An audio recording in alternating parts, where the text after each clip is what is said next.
আজকে বহু তারপরে গিয়েছিলি শোনো শোনো যমুনার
কৃষ্ণ কৃষ্ণ জয় বৃন্দাবন জয় জয়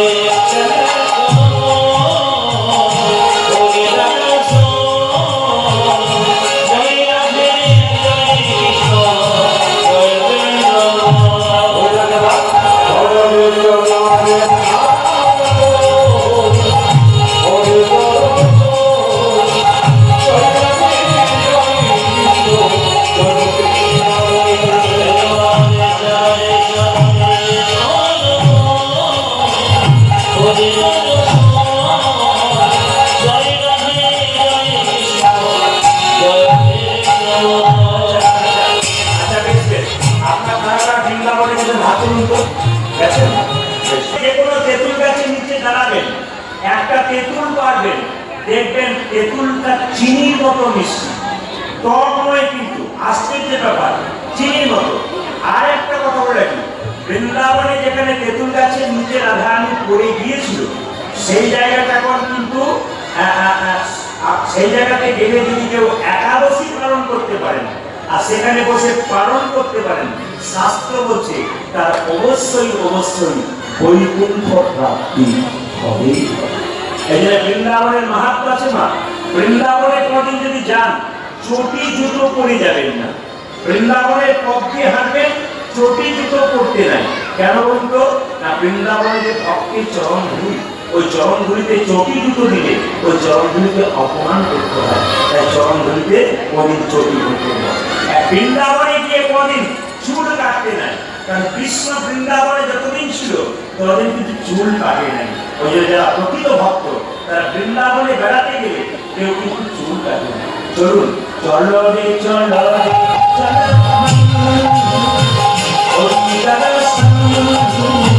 জয় রাধে জয় কৃষ্ণ জয় বৃন্দাবন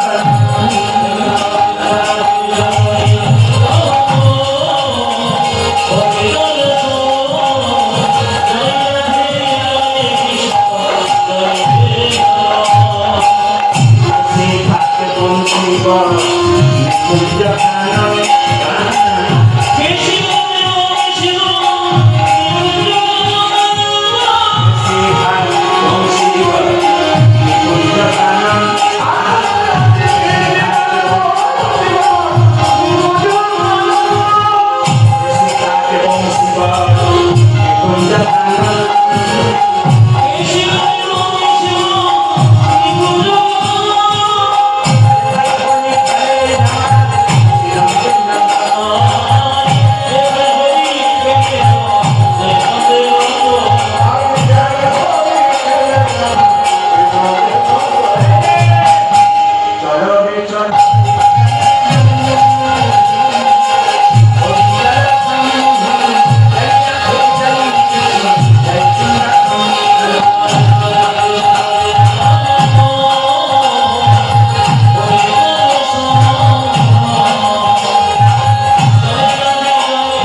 শুনবেন, কারোর সঙ্গে কোনো কথা বলবেন না।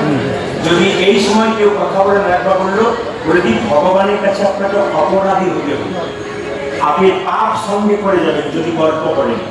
এবার আপনার বিচার করবেন কোনটা নিয়ে যাবেন। গোবিন্দের মন্দিরে বসছেন, আপনার চুপচাপ শান্ত সবাই। যারা দান করবেন তারা দান করুন, কিন্তু ধীরভাবে দান করবেন এবং কীর্তন শ্রবণ করবেন। প্রথমে বলে রাখি, আজকে কীর্তনে এসে এই জায়গাতে নতুন এলাম। দাদারা বললেন যে পাশাপাশি আপনি কোথাও এসেছেন, আপনাদের কাছে নিবেদন যে যেখানে বসে আছেন এই আসরে এসে সাধুগুরু বৈষ্ণবের চরণে প্রথম প্রতিদিন ধন্যবাদ প্রণাম জানাই।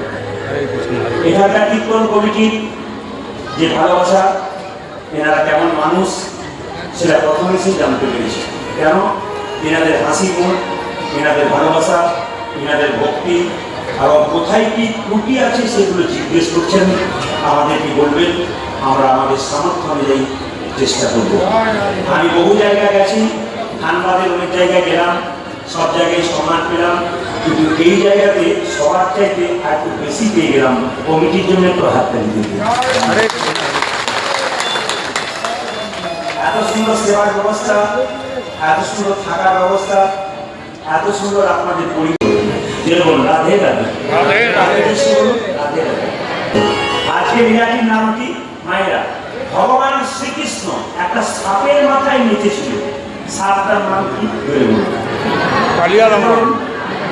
আর একটু জোরে বলুন। আচ্ছা বেশ, জানি না, মন দিয়ে শুনবেন। আচ্ছা মায়েরা, সাপের জিভটা কাটা না গোটা? জোরে বলুন, জোরে বলুন। গোটা? আচ্ছা, কাছে গিয়ে দেখেছেন না হাত দিয়ে দেখেছেন? হাত দিয়ে দেখবেন তোমার আদর করে। না না, এ ভুল করবেন না। সাপের জিভটা প্রত্যেকটি কিন্তু ভাগবতীয় কথা শুনবেন। সাপের জিভটা কাটা কেন? সবাই দেখান। গরুর পাখি তার মায়ের দাসিত্ব মোচন করবার জন্য স্বর্গ থেকে অমৃত এনে বৃন্দাবনে কদম্ব বৃক্ষের উপর রেখেছিল। আর সাপগুলো মনে মনে ভেবেছিল যদি একটুখানি অমৃত ঘাসে পড়ে যায়, আমরা জিভ দিয়ে চেটে চেটে খাই, আর আমরা অমর হই। কিন্তু উল্টো হয়ে গেছে, অমৃত তো পড়ে নাই, কোন সাপগুলো যে ঘাসের উপরে জিভটা দিয়ে চাটছিল, ওই ঘাসটার নাম পেটকা ঘাস, যাকে ঘুষ ঘাস বলা হয়। ওই চাটতে চাটতে সাপের জিভটা দুটুকরো হয়ে গেছে। তখন থেকে সাপের জিভ নেতাই গরু হরি বলে একটা একটা করে জেনে যাবেন, অজানা জিনিস জানবেন, মজা আছে। কালকে হীরাপুরে গান করছিলাম, অপরাধ দেবেন না। কমিটি বললেন দাদা তাড়াতাড়ি আরম্ভ করবো, কারণ এখানকার লোক কীর্তন এসে খালি ঘড়ি দেখে, এই 11টা বাজলেই সব আউট হয়ে যায়। অপরাধ নেবেন না, মহাপ্রভুর সামনে ভগবানের সামনে বললেন এই 12টা 12:30 পেরিয়ে যাচ্ছে, আমাকে বললো উঠুন উঠুন, তারপর তার মানে কি? কিছু যদি পায়, আপনি খাবার পেয়ে উঠবেন, ভালো খাবার পেলে আপনি বসবেন। সাপের মাথায় একটা চক্র থাকে না? যদি বলুন সাপের মাথায় চক্র থাকে মায়েরা, থাকে না? ওই চক্রটা কি বলতো? ভগবান কৃষ্ণের চরণ চিহ্ন। ভগবান কৃষ্ণ সাপের মাথায় নেচেছিল না, ওই সাপের মাথায় যে নেচেছিল কৃষ্ণ, কৃষ্ণের চরণ চিহ্ন হচ্ছে ওই সাপের মাথায় চক্রটা। এবার একটু বলি, এই কালীবাগান পূর্ব জন্মে কে ছিলেন? আজকে এখানে এসে শুনলাম আপনাদের গ্রামে দুটো বাচ্চা জন্ম নিয়েছে, একটি ওই পাড়াতে, একটি এই বাড়িতে যাবেন না, নাও হতে পারে, আমি উদাহরণ দিচ্ছি। একটি এই পাড়াতে, একটি ওই পাড়াতে। একটা ছেলে সোনার চামচ মুখে নিয়ে জন্ম নিল, আর একটা ছেলে সোনার চামচ নিয়ে জন্ম নিল, আর একটা ছেলে ভিখারির বাড়িতে মায়ের দুধ পাচ্ছে না জন্ম নিল। তাহলে বলুন, যে ছেলেটা সোনার চামচ নিয়ে জন্ম নিল, ওর পূর্ব জন্মের কর্ম ভালো ছিল, বড় লোকের বাড়িতে জন্ম নিল। আর যে ছেলেটা ভিখারির বাড়িতে জন্ম নিল, ওর পূর্ব জন্মের কর্ম খারাপ ছিল, তাই ওর জন্মটা পেয়ে জন্ম। এই জন্মে কেউ যদি মানুষ করে জন্ম পেয়ে ভালো কর্ম করেন, পরের জন্য ভালো পরিবার করবেন। আর যদি খারাপ কর্ম করেন, আপনি খারাপ পরিবার করবেন। এই জন্য ভক্ত বলল, জন্ম হোক যথাযথা, কর্ম হোক ভালো। কালীনাগ ছিল রাজা চন্দ্রধ্বজ। কালীনাগ রাজা হতে গিয়ে সাপ হলো কেন? অভিশাপ। কার অভিশাপ? বৈষ্ণবের অভিশাপ, ব্রাহ্মণের অভিশাপ। আমি বারবার বলবো, যা করবেন করবেন, জীবনে কারো কাছ থেকে অভিশাপ কুড়িয়ে নেবেন না। হ্যাঁ, সবার অভিশাপ কাজে লাগবে না। যে ভগবত কথা বলে, যে ভগবত কথা শোনে, যে হরির কাছে পড়ে থাকে, তাকে কি কেউ আঘাত দেয় আর সেগুলো অভিশাপ দিয়ে দেয়, ওটা কাজে লেগে যায়। আর বৌমা শাশুড়িকে অভিশাপ দেয়, বৌমা তোমার জীবটা খসে পড়ে। আর শাশুড়ি তোমার শাশুড়ি বলে, বৌমা তোমার শাশুড়ি বলে তোমার পাটা খসে পড়ে। তোর পাওয়া খসে না, জীবও খসে না। দুজনে কৃষ্ণ ভক্ত নয়। কৃষ্ণ ভক্ত হলে তুমি অভিশাপ কাজে রাখবে। কৃষ্ণ ভক্ত অভিশাপ সহজে দেয় না, বৈষ্ণব অভিশাপ দেয় না। যখন খুব কষ্ট পায়, আপনা আপনি বেরিয়ে যায়, আর সেইটা কাজে লেগে যায়। রাজা চন্দ্রভাগ, তার পেটে একবার যন্ত্রণা হয়েছিল, কেউ ভালো করতে পারছে না। একজন বললো, কবিরাজ তোমার পেটে, মহারাজ তোমার পেটের যন্ত্রণা ভালো হবে, একটা উপায় আছে। বলে কি?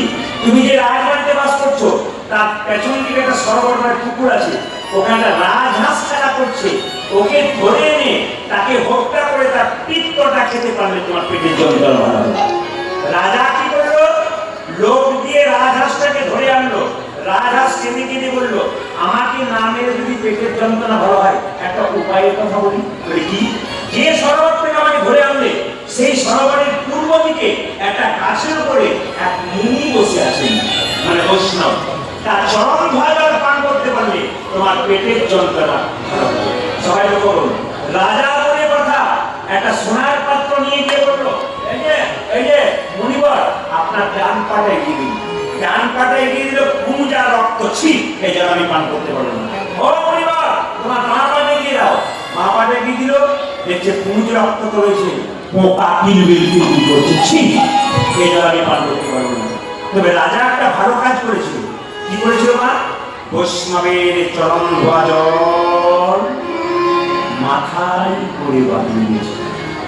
রাজা চন্দ্রভাগে দুটো স্ত্রী ছিল, স্বামী জল পান করতে পারলে না, দেখি দেখি দেখি দেখি দেখি দেখি দেখি দেখি দাও দাও দাও, এই বলে যেই না জল চরণ ধোয়া জলটা দিয়েছে, দুজন স্ত্রী পান করেছে, অমনি সেই মুনি বৈষ্ণব ছুটে এসে বললো, রাজা তুমি আমার চরণ ধোয়া জলকে অপমান করলে, আমি তোমার অভিশাপ দিলাম, তুমি ফলটা কি করলে, তোমার সর্ব করে জন্ম হোক, তোমার নাম হবে কালীয় না। রাজা চন্দ্রভাগে কেঁদে কেঁদে বললো, হে মুনিবার, হে মুনি, অভিশাপে যদি আমায় সাপে কুলে জন্ম হোক, আশীর্বাদ দাও যেন গোবিন্দের চরণ লাভ করতে পারি। অভিশাপ দিলে সাপ কুলে জন্ম হোক, আশীর্বাদ দাও যেন গোবিন্দের চরণ লাভ করতে পারি। মুনি বলল, যেহেতু অভিশাপ দিলাম তোমার সাপ কুলে জন্ম হবে, তুমি হবে কালীয় না। আশীর্বাদ দিলাম, তুমি যেহেতু বৈষ্ণবের চরণ ধোয়া জল মাথায় নিয়েছো, তোমার মাথায় একদিন ভগবান কৃষ্ণের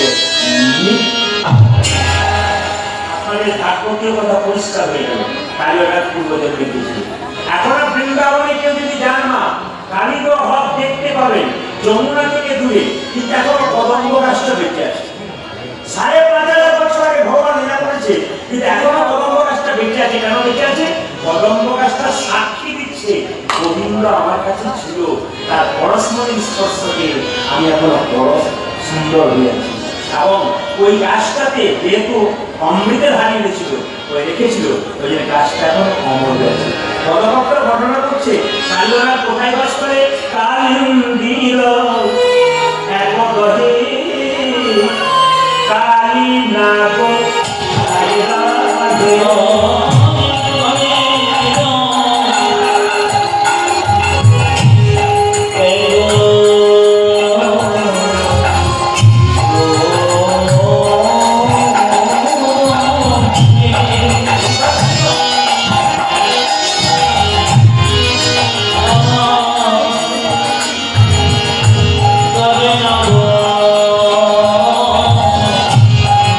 Amen.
আপনারা যারা কীর্তন শুনতে এসছেন আপনাদের মধ্যে বিষ আছে, আমরা যারা কীর্তন করছি আমাদের মধ্যে বিষ আছে।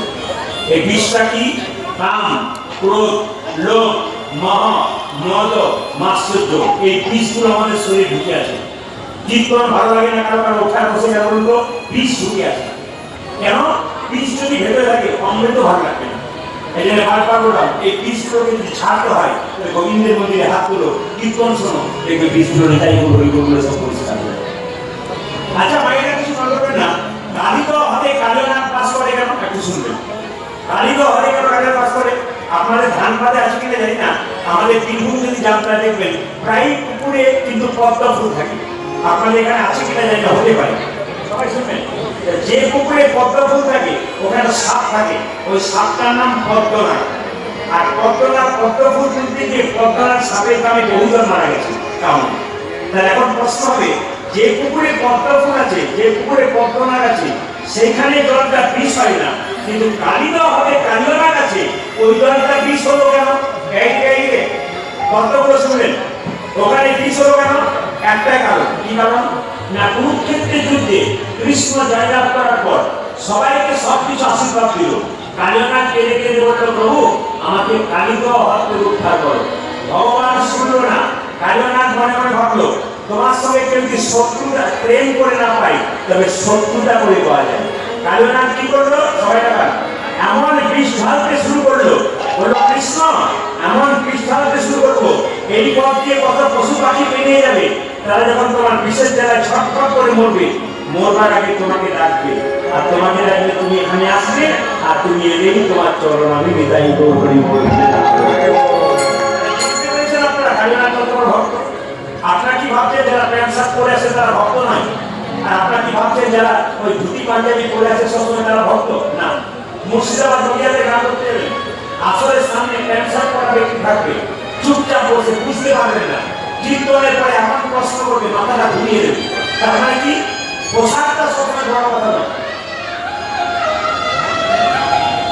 পোশাকটা বড় কথা নয়, বড় কথা কি ভেতরটা কতখানি ভালো। পোশাকটা ভালো কথা নয়, ভেতরটা সবচেয়ে ভালো। তাই বলবো ভাইরা, সবাই লক্ষ্য করুন, কালীনাথ যেখানে বাস করে তার উপর দিয়ে কোনো পশু পাখি যদি পেরিয়ে যায় তাহলে অবস্থা কি হয়?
বাণী ভালো লাগে আর বাজে বলুন শ্যাম সুন্দর কি জয়, মদন মোহন কি জয়, হরিবাসন কি জয়, সাধুগুরু বৈষ্ণব কি জয়, রাধা রানী কি শ্যাম সুন্দর কি জয়। মদন মোহন কি একটু ফাঁকে বলি দেখবেন কিছু কিছু ব্যক্তি আছে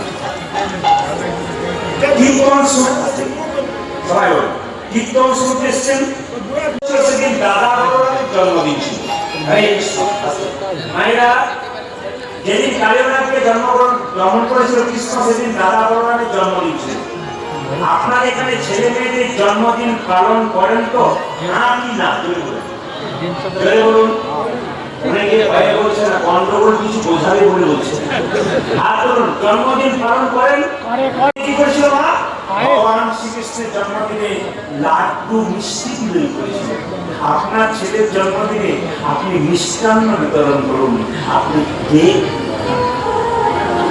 আচ্ছা তার আগে বলুন এদিকে আমাদের হিন্দু সনাতন ধর্ম কি শিক্ষা দিচ্ছে দেখুন বাচ্চার জন্মদিনে কেক কাটা নয় এক থালা পরমান্ন পায়েস তৈরি করে গোবিন্দের চরণে তুলসী পত্র দিয়ে প্রার্থনা করে বলো হে প্রভু আমার ছেলেদের ভবিষ্যতে প্রসাদ ভোজি হতে পারে আপনারা করেছেন এগুলো করেছেন তাহলে কোন দিকে যাচ্ছেন কীর্তন শুনে কি আওয়াজ আপনাদের কিছুই লাভ নেই নোংরা জায়গায় যাচ্ছেন ভালো জায়গায় আসছেন না আগে আসুন আপনারা বোঝান পুরুষকে না বাবারা তো বাইরে কাজ করতে যায় আপনি যা বলবেন তাই করবেন আপনার কথা মানতে হবে কেন মেয়েদের কথা মানতে হয় কিছু মনে করবেন না আপনাদের ধানবাদের কথা বলি নাই অন্য জায়গায় কথা বলবেন একবার আকবর রাজা বীরবলকে জিজ্ঞেস করছে আচ্ছা প্রদীপ মোমবাতি নয় ঘিয়ের প্রদীপ কেন ঘিয়ের প্রদীপটা গোবিন্দের চরণকে জন্মদিনে বলবেন হে প্রভু এই ঘিয়ের প্রদীপটা যেমন জল জল করে জ্বলছে আমার ছেলের জীবন প্রদীপ যেন তোমার চরণে দীর্ঘদিন ধরে জ্বলে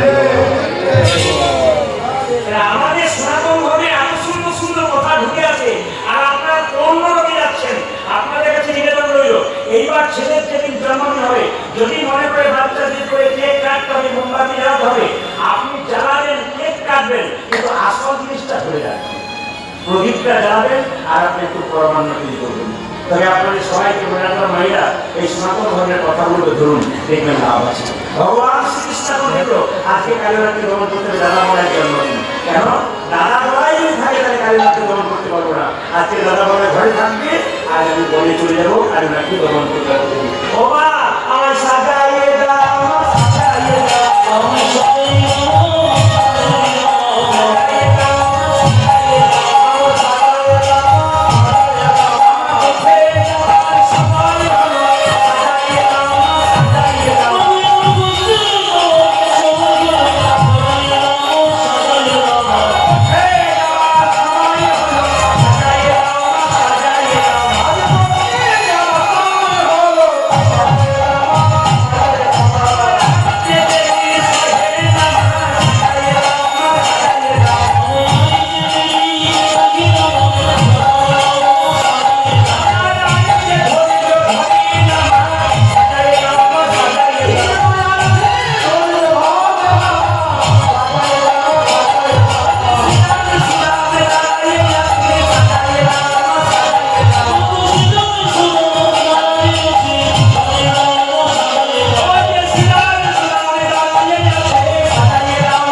আপনাদের বাড়িতে কোনো অনুষ্ঠান হলে ছেলেকে স্কুলে যেতে দেবেন স্কুলে যেতে দেবেন যদি বাড়িতে কোনো অনুষ্ঠান হয় খোঁজ ভাই আপনি ছেলেকে স্কুলে যেতে দেবেন হ্যাঁ না চলে বলুন যেতে দেবেন না কেন বলুন তো বাবা আজকের দিনটা যাস না ভালো ভালো খাবার হবে কত লোক আসবে বলতে নবলক্ষ জন্ম আছে আমি তো খাবো পেট ভরে তারা কি করবে ও মা হ্যাঁ কীর্তন চলাকালীন আপনারা তো টাকা দিতে আসবেন তো পেছনে টাকা দিতে হবে টাকা শেষে দেবেন দরকার কিন্তু কীর্তন চলাকালীন কেউ টাকা দেবেন না যেমন রাধা রানী কি কিন্তু ঘুমাচ্ছেন তারা কি রাধা রানী কি ভগবান শ্রীকৃষ্ণ যে মা তুমি তো আমাকে নবলক্ষ ধেনুকা কি করবে? নবলক্ষ ধেনুকা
প্রসাদ নিতে যে প্রসাদটা পড়ে গেল, কোন করতে পারে রাজ্য শুনছে আপনি পা দিয়ে চলে গেলেন, অপমান করলেন না সম্মান দিলেন, কেউ বলবেন।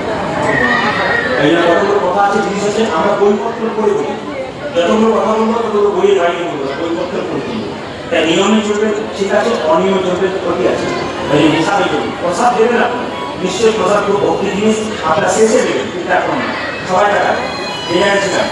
হ্যাঁ, কারা কারা তুলসীর মালা করেছেন হাত তুলুন তো। তুলসীর মালা একদম নাই,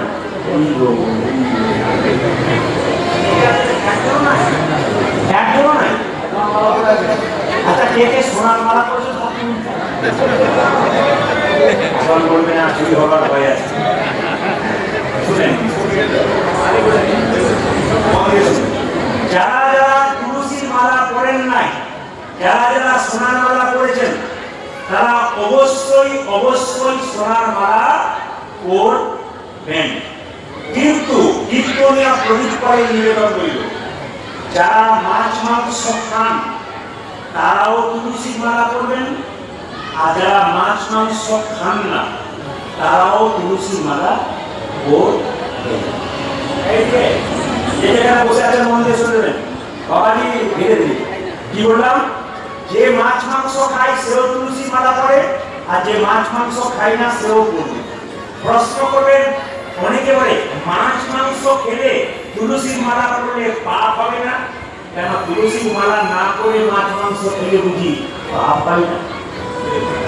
তুলসীর মালা না পড়ে যদি মাছ মাংস খাই ওর পাপ হয়? তাহলে যদি মালাও থাকে আর যদি খান, যদি আপনি মশলাযুক্ত খাবারও খান আর যদি গ্যাসের ওষুধও খান তাহলে হজম করুন। আর যদি গ্যাসের ওষুধ না খান, খালি মশলা খাবার খান, আপনার তো ইষ্ট হওয়ার অবধারিত পথ আছে। এই জন্য তুলসীর মালা হলো ওষুধের মতো। যদি আপনি খারাপ খারাপ কাজ করছেন, অন্যায় করছেন, অথচ মালাটা আছে, এই আপনাকে আস্তে আস্তে দেহটাকে পবিত্র করার শুনে। তবে যারা যারা শুনছেন, আমি যেন বলতে পারি, আমি যেন কমিটিকে জিজ্ঞেস করি, আমি প্রতি কমিটিকে কি করে 10 দিন 5 দিন পর একবার ফোন করি। কেন ফোন করি? জিজ্ঞেস করি আমি যতগুলো কথা বললাম কেউ পরিবর্তন হয়েছে না একজনও হয়নি। শুনে নিন, শুনে নিন, বলি তুলসীর মালা কিনবেন বাজার থেকে, আপনি করবেন কিভাবে করবেন? যে মাছ মাংস খায় সে মালাটা ঝুলিয়ে করবেন। আছে যে মাছ মাংস খায় সে মালাটাকে দেখুন, 3টে মালা আছে, এখানে 2 প্যাচ, এখানে 2 প্যাচ, এখানে একটা। যদি মালা করতে হয় যারা ভক্ত মানুষ তারা 3 প্যাচ মালা করে, 1 2 3। যদি 3 প্যাচ না করতে পারেন 2 প্যাচ করতে পারেন। 1 প্যাচ করলে কিন্তু আপনার কোনো মতেই মালা করা সার্থক নয়। দু প্যাট করবেন, বাজার থেকে কিনতে পাবেন। যারা মাছ মাংস খায় তারা মালাটাকে গলা থেকে ঝুলিয়ে করবে। বলি ভক্তি বিলাসে পরিষ্কার লেখা আছে, যারা মাছ মাংস ডিম খাবে, নিরামিষ আমিষ খাবে, তারা মালাটাকে ঝুলিয়ে করবেন, তবু মালা করবেন, পরিচয় দেবেন আমি হিন্দু। মনমোহন সিং প্রধানমন্ত্রী মাথা পাগড়ি খুলেছিল, মনমোহন সিং প্রধানমন্ত্রী মাথা পাগড়ি খুলে দিয়েছিল, শিখিয়ে দিয়েছে তার মা বাবা, তুই প্রধানমন্ত্রী হ, রাষ্ট্রপতি হ, আর তুই যা হ, তোর ধর্মটাকে কিছু। অথচ আমরা হিন্দুরা ধর্মটাকে কিছু করতে পারি না, একটা মালা করতে লজ্জা করে, এর চাইতে নির্লজ্জ ব্যাপার। হরে কৃষ্ণ। আমি আজকে আপনাদের আদেশ দিয়ে গেলাম, মালা সবাই করবেন। যিনি আমিষ খান না নিরামিষ খান, তারা মালাটাকে এইখানে কণ্ঠের সঙ্গে লাগিয়ে করবেন, দরকার নেই, তবু মালা করবেন। আজকে বলি, দেখুন বেগুন গাছ লাগিয়েছেন, বেড়া দেবেন, ছাগলে খাওয়ার ভয় আছে। সেরকম আমাদের শরীরে কৃষ্ণ প্রেমের গাছ তৈরি হচ্ছে। যদি কেউ তুলসী মার নাম বেড়া দেন, তাহলে কামিনী কাঞ্চন ছাগলে খেতে পারবে না, আপনার কৃষ্ণ প্রেমের গাছ তাই ভগবান শ্রীকৃষ্ণ যে মা আমাকে সাজিয়ে দাও, তাই নাকি মাগোই আমি চড়াবো বাজি।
বেল পাতা, তুলসী পাতা শুনলে চমকে যাবেন। তুলসী পাতা 10 দিন পর্যন্ত বাসি হয় না, জলে ডুবিয়ে রাখতে পারেন, তারপর দিতে পারেন। বেল পাতা 5 দিন পর্যন্ত বাসি হয় না। খুব ভালো শুনবেন, বেল পাতা 5 দিন জলে ডুবিয়ে রেখে তারপর বাবাকে দিতে পারেন, বাসি হয় না। তুলসী পাতা 10 দিন রাখতে পারেন ডুবিয়ে জলে, তারপর দিতে পারেন, বাসি কিন্তু হয় না। এই জন্য বারবার বলবো যে যেখানে বসে আছেন একটা সুন্দর কথা শুনে যান। যতই ভগবানের পুজো করুন, বাড়িতে করছেন প্রতিদিন, একটি ভুল করে যাচ্ছেন। ব্রহ্মবৈবর্ত পুরাণ বলেছে, যদি প্রতিদিন কোনো মা বা বাবা গোবিন্দের পুজো করে আর যদি তিলক না করে, তাহলে গোটা পুজোটা তার বেকার হয়ে যাবে। যদি কোনো ব্রাহ্মণ ঠাকুর আপনার মন্দিরে পুজো করছে, একবার শুনে নিন ভালো করে, গোবিন্দের পুজো যদি করছে, তখন কিন্তু সে তিলক না নেই, তাহলে বুঝবেন গোটা পুজোটাই তার বেকার। সে বইপত্র করে না করে করছে, আপনাকে অন্যায় করছে আর নিজেও অন্যায় করে করছে। তাহলে প্রশ্ন করবেন, প্রতিবাবু তিলক নেব কি করে? কেন? পাশের বাড়ির মেয়ে ঠাট্টা করে না যদি তিলক নেই? এটাই তো হিন্দুদের সবচেয়ে লজ্জার ব্যাপার। আমার পাশের একটা মেয়ে 25 বছর বয়স, শুনলে চমকে যাবেন। একটা 2 বছরের ছেলে আছে, তো 2 বছরের ছেলে রাস্তাতে পড়া হচ্ছে, তাকে নিরামিষ খাওয়ায় আর নিজে নিরামিষ খাই, তিলক নেই। তো পাশের বাড়ির 5 জন মেয়ে বরাবরি করছে, বাবারে আরাধনে বইয়ের কি বাউ দিদি তিলক করেছি, এটাই সবচেয়ে লজ্জার ব্যাপার। কোনদিন কুকুরের মতো নিন্দুকের দিকে তাকায় না, হাতির পথ দিয়ে চলে যায়। হিন্দু সনাতন ধর্মকে রক্ষা করবেন, নিজেকে হিন্দু বলে প্রচার করবেন, হিন্দুত্ব বজায় রাখবেন। সব ধর্মকে সম্মান দিন, কিন্তু নিজের ধর্মকে খাইয়ে দেবেন না, নিজের ধর্ম অপমান করবেন না, কোন সাধুর বৈষ্ণবকে দিলে অপমান করবেন না, তিনি কৃষ্ণ ভক্তকে অপমান করবেন না। এটা বারবার নিবেদন করে আপনাদের কাছে। এইবার বলে কি ভাই, আপনার প্রশ্ন করবেন, প্রদীপবাবু আপনি যে বললেন তিলক না করলে পুজো হয় না, তাহলে কাল থেকে কি পুজো করবো না? না, গোটা পুজো দেবে যদি তিলক না করেন। তাহলে প্রশ্ন করবেন, কি করে তিলক করবেন? সবাই কাটিয়ে কাল থেকে স্নান করে বাঁ হাতে জল নেবেন, জল নিয়ে এই আঙুলে করে জল তিলক করে নেবেন। সবাই শুনবেন, কাল থেকে স্নান করা। যদি দেখুন মাস্টার মশাই ক্লাস করে, বুদ্ধিমান ছেলে শুনে নেন, আর বোকা খালি হাঁ করে হাওয়া গোবার মতো এদিকে দিকে তাকায়, ও বাড়িতে গিয়ে পড়েই না। আর যারা বুদ্ধিমান বা বুদ্ধিমতীমান আছেন, তারা চুপচাপ শুনে নেয়, বাড়িতে গিয়ে কাজে লাগায়। কেন? ওনার কথা পরিষ্কার করে শুনে দেবেন আপনারা। তার থেকে স্নান করে বাঁ হাতে জল নেবেন, 6 টাকা জল নিয়ে এই আঙুলে করে জল তিলক করে নেবেন, কেউ দেখতে পাবে না। দুটো ডালি রাখবেন, রাখ টানবেন, আর এখানে একটা ফোঁটা নিয়ে নেবেন, বাস আপনি জল তিলক করলে, তারপর গোবিন্দ সেবা করলে আপনার নিতাই গৌর হরি বল বলে কিন্তু কাজে লেগে যায়। যদি তাও না পারেন, তাহলে তুলসী গাছে যে জল দেবেন, তুলসী গাছে জল দেওয়ার পর তুলসী গাছের নিচে যে মাটিটা রয়েছে, ওই মাটিটা যদি ফোঁটা করে কপালে দিতে পারেন, তারপর পুজো করতে পারেন, আপনার পুজো কিন্তু সার্থক হবে। তিলকের কথা যখন এলো, তখন বলেছি এই 5টা আঙুলে তিলক নেওয়া যায়। এটার নাম কি? বৃদ্ধাঙ্গুষ্ঠী। এটার নাম কি? তর্জনী। এটার নাম কি? মধ্যমা। এটার নাম কি? অনামিকা। এটার নাম কি? কনিষ্ঠা। শুনে যাবেন, এই আঙুলে তিলক নেওয়া যায়। কে নেবে? আরো করে শুনবেন, যদি কোনো ব্রাহ্মণ ঠাকুর মা দুর্গার মন্দিরে পুজো করছেন, তাকে বললেন, মা বাবা একটু সিঁদুর দিয়ে দাও তো। সবাই শুনবেন, খুব গান করে শুনবেন। মা দুর্গার মন্দিরে পুজো করছে, দেবদেবী মন্দিরে পুজো করছে আপনাদের, তখন যদি কোনো ব্রাহ্মণ ঠাকুর পুজো করেন, তাকে বলবেন যে বাবা একটু তিলক দেন আমার কপালে। তিনি যদি এই আঙুলে তিলক দিচ্ছেন, তাহলে বুঝবেন উনি পড়াশোনা করে দিচ্ছেন, আর যদি এই আঙুলে অন্য আঙুলে দিচ্ছেন, তাহলে বুঝবেন উনি পড়াশোনা করেন নাই, উনি নিজের ইচ্ছাতে দিচ্ছেন। গান করে শুনে যান, আমি বই করে বলছি, হিম্মত করে বলছি, লাইভ হচ্ছে গানটা, সবাই দেখতে পাচ্ছি। কি বললাম? যদি তিনি তিলক এই আঙুলে দেন আপনার কপালে, তাহলে বুঝবেন উনি পড়াশোনা করে দিচ্ছেন কিংবা জেনে দিচ্ছেন। আর যদি এই আঙুলে না দেয়, তাহলে বুঝবেন উনি মিথ্যা খারাপ কাজ করছেন, উনি পড়াশোনা করেন নাই, উনি নিজের ইচ্ছাতে করছেন। আছে আপনি তিলক করছেন, কেউ একটা ফোঁটা দাও তোমার, তখন আপনি এই আঙুলে তিলক করছেন, এই আঙুলে দেবেন ফোঁটা। এই আঙুলে কাকে তিলক দেবেন? আপনার বাড়িতে কেউ যদি মারা যায়, তবে তার কপালে একটা তিলক করতে হয়, আপনি এই আঙুলে তিলক করতে হয়। মৃত ব্যক্তির কপালে এই আঙুলে তিলক করতে সবাই তাকিয়ে দেখুন। মরা মানুষ মারা গেছে আপনার বাড়িতে, তিলক দেবেন, কপালে দিতে হবে কিন্তু জবাসন তিলক। এই আঙুলে তিলক দেবেন তো আগে দিতে। এই মধ্যমা এই মাঝের আঙুলে কাকে তিলক দেবেন সবাই শুনবেন। যদি যদি আপনি যদি নিজেকে তিলক দেবেন তবে এই আঙুলে দেবেন, নিজে তিলক দেবেন তখন এই আঙুলে। আর এই আঙুলে তিলক কাকে দেবেন? যারা আচ্ছা কারা কারা দীক্ষা নিয়েছেন হাত তুলুন তো। দীক্ষা দীক্ষা দীক্ষা। আচ্ছা এবার হাত নামান, আমাকে একটু দেখান তো যিনি গুরুদেব মন্ত্র দিয়েছে তিনি কোন আঙুলে আপনাকে ভজনা শিখিয়েছে, কোন আঙুল থেকে? সুন্দর দেখেছেন। আর আগে দেখাতে পারবেন কোন আঙুলে? হ্যাঁ আগে দেখাতে পারবেন কোন আঙুলে ভজনা শিখিয়েছে? সুন্দর সুন্দর শিখেছেন আপনারা। এই আঙুলে দিচ্ছে, যখন গুরুদেব মন্ত্র দিচ্ছে এই আঙুল থেকে কিন্তু মন্ত্র জপ শুরু হচ্ছে। এই আঙুলটার নাম কি? এটার নাম অনামিকা। এটা ভগবান বিষ্ণুর আঙুল। ভগবানকে তুলসী পাতা দেবেন, এই আঙুলটা কাজ থাকবে। ভগবানকে বাতাসা দেবেন, এই আঙুলটা কাজ থাকবে। যদি আপনি এই আঙুলটা কাজ না রাখেন তাহলে গোটা পুজোটাই কিন্তু বেকার হচ্ছে, গোটা তুলসী পাতা দেওয়া বেকার হচ্ছে, গোটা বাতাসা দেওয়া বেকার হচ্ছে। তাই সবসময় মাথায় রাখতে হবে এইরকম করে নয়, এই আঙুলের কাজ করে গোবিন্দকে তুলসী পাতা বা যা কিছু দেবেন দিতে হবে, এটা নাম অনামিকা। আর এই আঙুলে কাকে তিলক দেবেন? ভাইয়ের কপালে দিলাম ফোঁটা, জমের দুয়ারে পড়লো কাটা, যমুনাতে জমকে ফোঁটা, আমি দিই আমার ভাইকে ফোঁটা, যমুনার ফোঁটা পেয়ে জম হলো দীর্ঘজীবী, আমার ফোঁটা পেয়ে আমার ভাই হলো চিরজীবী। তাই তিলকের কথা সবার ক্লিয়ার হয়ে গেল। এরকম রাধা রানী কি, শ্যাম সুন্দর কি, ভগবান শ্রীকৃষ্ণ যে মা আমাকে সাজিয়ে দাও, নন্দরানী কৌতূহল আমার গোপালের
हाथ को राधा रानी की राधा रानी नंद रानी जब सजाচ্ছে তখন কিন্তু মায়ের কিছু মনে করবেন না যশোমতি কিন্তু সতী নারী ছিল সতী নারী আচ্ছা হাত তুলে বলতে পারে সতী নারী কাকে বলে বলবো না বাকি বলবো যারা হাই তুলছেন বলবো সতী নারী কাকে বলে বলবো সকালবেলায় ঘুম থেকে উঠে যে স্বামীর কাছে প্রণাম করে সে সতী নারী আপনারা কে কে সকালে স্বামীকে প্রণাম করেন হাত তুলে উঠে দেখেন আপনি আমাদের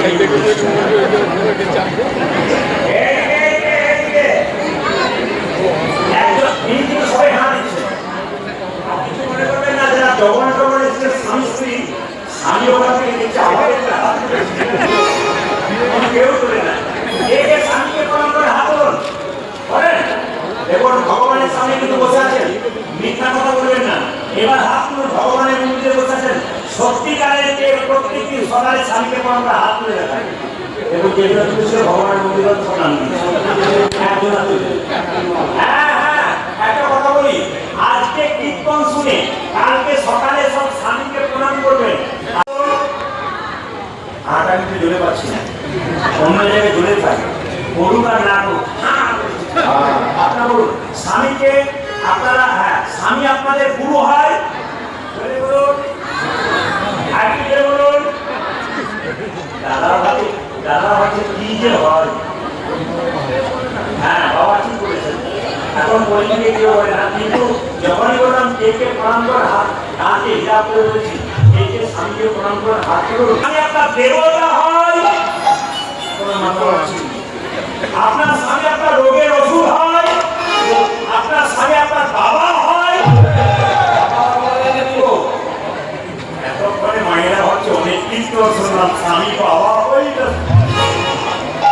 যারা আমার কীর্তন শুনে তারা কিন্তু হাত করে বলছে কিছু ভয় অনেকে হ্যাঁ স্বামী বাবা হয় স্বামী ছেলে হয় স্বামী ভাই হয় কখন হয় প্রমাণ দিয়ে বলি নিমাই দেবীর সন্ন্যাস থেকে বিষ্ণুপ্রিয়াকে রাত্রিবেলা বলল প্রিয়া তুমি বাপের বাড়ি চলে যাও বিষ্ণুপ্রিয়া বলল স্বামী এটা কি বাপের বাড়ি নয় তুমি আমার বাবা তুমি আমার ছেলে তুমি আমার ভাই তুমি আমার ভাই তুমি আমার বড় ভাই নিমাই বলল লোকে আমাকে কোনটি করে আমি জানতে পারলাম না এটা তোমার শ্বশুর বাড়ি বাপের বাড়ি কি করে হলো এটা তো শ্বশুর বাড়ি স্বামী কখন বাবা হয় স্বামী কখন ছেলে হয় স্বামী কখন ভাই হয় আমি তো এত পড়াশোনা করছি আমি জানি না তুমি জানলে কি করে বিষ্ণুপ্রিয়া বলল শোনো স্বামী তুমি যেমন পণ্ডিত আমি তো পণ্ডিতের মেয়ে অপরাধ নেবেন না একটি আমার দুটি কন্যা একটি ভাগ্যলক্ষ্মী আর একটি শুভ লক্ষ্মী এই হচ্ছে আমার আশা আছে দুটি কন্যা তো আমি যখন বাড়ি যাই তখন বাড়ি গেলে পড়াশোনা করবার সময় বইপত্র নিয়ে বসে থাকি আর যেগুলো দামি কথা তার নিচে লাল থাকি আমার ছোট কন্যা কিন্তু আমার পাশে বসে বসে দেখে যে বাবা কোনগুলোতে ডাক দিল কিছু মনে করবেন না যারা কীর্তন শুনতে এসছেন যে মা দাঁড়িয়ে আছে ফ্যান্সি হয়ে তার বাচ্চাও দেখবেন ফ্যান্সি হয়ে যাচ্ছে যে মা কীর্তন শুনতে শুনতে ঘুমাচ্ছে ওর বাচ্চারাও দেখবেন মায়ের পাশে আমি শুনেন আমার মেয়ে দেখে সবকিছু যদি কেউ ফোন করে তোমার বাবা আছে কি করছে স্নান একটা প্রশ্ন ছিল বলুন আমি বাথরুম থেকে শুনতে পাই মেয়েকে 10টা প্রশ্ন করে 7টা প্রশ্ন উত্তর দেয় কেন বাবা আনসার করে মেয়ে দেখে বা মেয়ে তাই করে আপনার ছেলেকে আপনার মেয়েকে আপনি যেমন শেখাবেন সে দোল করবেন বইয়ে বলে কি বিষ্ণুপ্রিয়া বলে আমার বাবা সনাতন মিশ্র পণ্ডিত আমি তার কাছে জানতে পেরেছি স্বামী বাবা হয় স্বামী ছেলে হয় স্বামী ভাই হয় নিমাই বলল কখনো হয় অন্নদানে পিতা সম প্রতিদানে গতি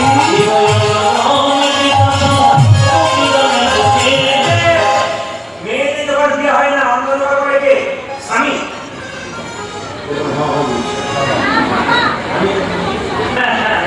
এই যে বলেছেন বাবা পরিবর্তন হলে ভালো আর যখন বললাম অন্নদানে পিতা সম প্রতিদানে কে জোগাড় করে স্বামী ঠিক আছে ভুল বলবেন আপনি স্বামী কখন বাবা হয় অন্নদানে পিতা সম প্রতিদানে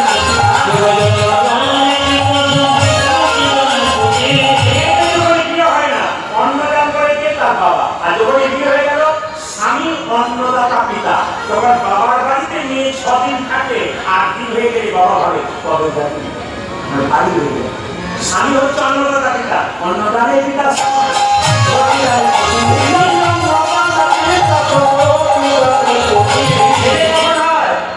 ইন্দ্রদানী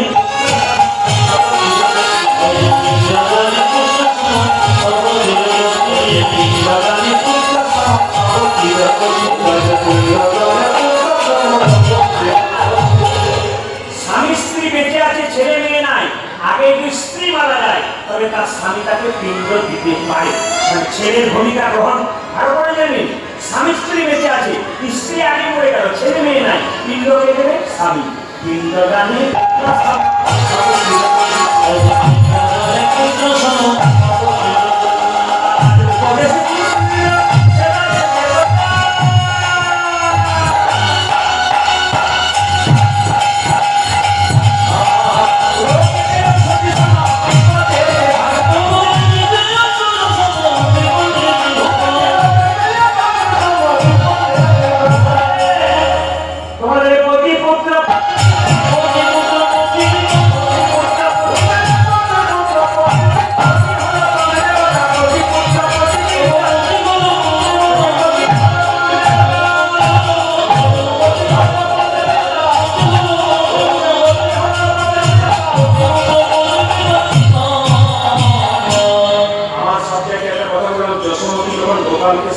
মাথায় কাপড় নিচ্ছে, আপনাদের মাথায় কাপড় নিতে বলেছিলাম, তো দেখে নিলাম আপনাদের ধানবাড়ির গ্রামের নাম কি? এই গ্রামটা ধাইয়া গ্রাম। তো ধাইয়াতে আপনাদের দেখলাম মাথার কাপড় খেয়ে এসেছে, আপনার সবাই কাপড় নিয়েছেন, দু চারজন নেয় না কেন? গরমের জন্য খুলে গেছে। কিছু মনে করবেন না, মাথার কাপড় যখন কথা এলো, একটা কথা বলি, আমার মা বেঁচে আছে, বেঁচেছিলেন, আমার মায়ের মা বেঁচেছিলেন 90 বছর বয়স, মাথার কাপড়টা ছিল এই। আমার মা বেঁচেছিলেন কত? 80 বছর বয়স, মাথার কাপড়টা এইরকম। আমার কাকিমা বেঁচে আছেন 65 বছর, মাথার কাপড়টা খোপা মানে বাম্পার পর্যন্ত এসেছে। আমার যিনি বাড়িতে এবার যারা বাড়িতে এসছে বাম্পার টাম্পার নয়, হাইওয়ে রোড দিয়ে আগে ভাসুর দেখলে মেয়েরা পর্দা নিত না, আগে নিত না, এখন নেই, এখন নেই না। কেমন হলো? আগে ভাসুর দেখলে মেয়েরা পর্দা নিত, ভাসুর এসেছে, আর এখন পর্দা নেই। কেমন হলো? যেদিন থেকে ভাসুর হলো পর্দা, সেদিন থেকে সরে গেল পর্দা। এখন এসেছে পর্দা এসেছে,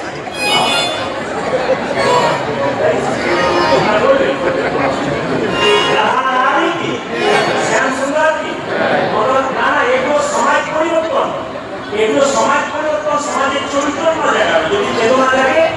ও মায়েরা, ভগবান শ্রীকৃষ্ণের মা কৃষ্ণকে একটা তিলক দিচ্ছে কপালে, এই তিলকটার নাম কি? হরি চন্দনের মৃত্তিকা। এই মাটি যদি আপনাদের ছেলের মাথায় আপনারা দিতে পারেন, এই মাটি যদি আপনাদের মেয়ের মাথায় দিতে পারেন, তবে আপনাদের ছেলে মেয়ের কোনো বিপদ হবে না। কে বলছে? আমি না, যশোমতী তার কৃষ্ণকে যখন সাজাতো মা হরিচন্দনের মৃত্তিকা দিত। শুনে নিন, এই যে ছোট ছোট বাচ্চা পড়ে পড়ে এসছেন, যারা মা আছেন, যারা ঠাকুমা আছেন, কান খুলে শুনুন, বাচ্চার কপালে গোবরের ফোঁটা নয়, কাজল লতার ফোঁটা নয়, কি দেবেন? কাজল লতার ফোঁটা নয়, কি দেবেন? হরিচন্দনের মৃত্তিকা। ছেলে বিপদ হবে না। হরিচন্দনের মৃত্তিকা কি? আচ্ছা ভাইরা, হরিচন্দনের মৃত্তিকা হলো তুলসী তলার কাঁচা মাটি আর মায়ের বিষ্ণুদুগ্ধ একসঙ্গে মিশিয়ে ছেলের কপালে দিলে এটার নাম হচ্ছে হরিচন্দনের। শুনে রাখবেন, যতগুলো মা ঠাকুমা আসছেন, কি বললাম? তুলসী তলার কাঁচা মাটি আর মায়ের বিষ্ণুদুগ্ধ একসঙ্গে মিশিয়ে ছেলের কপালে দিলে ছেলের কোনো বিপদ হয় না। মা যখন গোপালকে যখন সাজাতো, হরিচন্দনের মৃত্তিকা দিত। মায়েরা গোপালকে যখন সাজিয়েছে, গোপাল তো কোল থেকে নেমে নেমে চলে যাচ্ছে, আর মা কি করছে? দেখুন, মায়ের একটা স্বভাব আছে, মায়ের একটা ভালো স্বভাব কি বলতো? সন্তানকে ভালোবাসে। মা যখন ছেলেকে কোথাও বিদায় দেয়, প্রকৃত মা যদি হয়, তারা কি করে? তারা এগিয়ে থাকান। মা যখন ছেলেকে কোথাও বিদায় দেয়, তখন আপনারা বলেন, কেউ বলেন? মা যদি ছেলে বা মেয়ের বামকনিষ্ঠাঙ্গুলে দন্তাঘাতে করে দেয়, মা যদি নিজের ছেলেকে ভেটো করে দেয়, তবে মায়ের বিশ্বাস ছেড়ে দেওয়ার কোনোদিন বিপদ হবে না।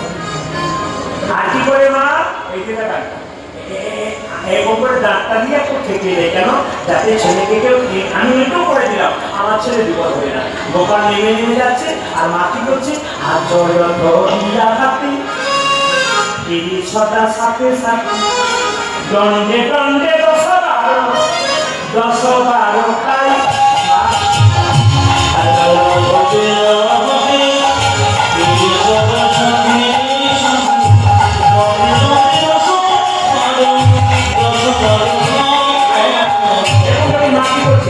গোপাল নেমে যাচ্ছে তো বসে যাচ্ছে না আচল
এবার লিখে দিই নাকি এবার বলেন এই যে প্রণামের কথা যখন এবার বলে যায় আপনারা মন্দিরে যখন ভগবানকে প্রণাম করবেন তখন বাঁ দিকে রেখে প্রণাম করবেন। এই মন্দিরে অনেকেই প্রণাম করছেন আমি দেখতে পাচ্ছি, কিন্তু এই মন্দিরে কেউ যদি সোজা প্রণাম করছেন এখানে দাঁড়িয়ে বলে গেলাম আপনার প্রণামটা গোটাটাই বেকার। যে মন্দিরে এলো তার জ্বালা আর যে ঘরে চুপচাপ বসে আছে তার নাম একই, জিরো জিরো কিছু শুনে নিন। যখন ভগবানের মন্দিরে প্রণাম করবেন তখন ভগবানকে বাঁ দিকে রেখে প্রণাম করবেন। এখানে যখন আসবেন সবাই লক্ষ্য করবেন ভগবানকে বাঁ দিকে। দুর্গা মন্দির সামনে আছে যেখানে আমরা বাসা আছি, ওই মা দুর্গাকে প্রণাম করবেন ডান দিকে রেখে। বাবা শিবকে প্রণাম করবেন ডান দিকে রেখে। মা কালীকে প্রণাম করবেন ডান দিকে রেখে। কিন্তু সাধুগুরু বৈষ্ণবকে প্রণাম করবেন, বাবা মাকে প্রণাম করবেন সম্মুখে রেখে। ও মায়েরা শুনে নিন, প্রণাম করবেন পায়ে কেন করবেন? হাতে প্রণাম করলে হয় না, ঘাড়ে প্রণাম করে হয় না, মাথাতে প্রণাম করলে হয় না, পায়ে কেন প্রণাম করবেন?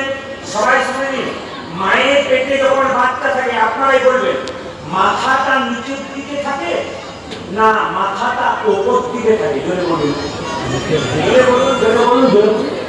মাথাটা নিচের দিকে, পাগুলো কোন দিকে? উপর দিকে।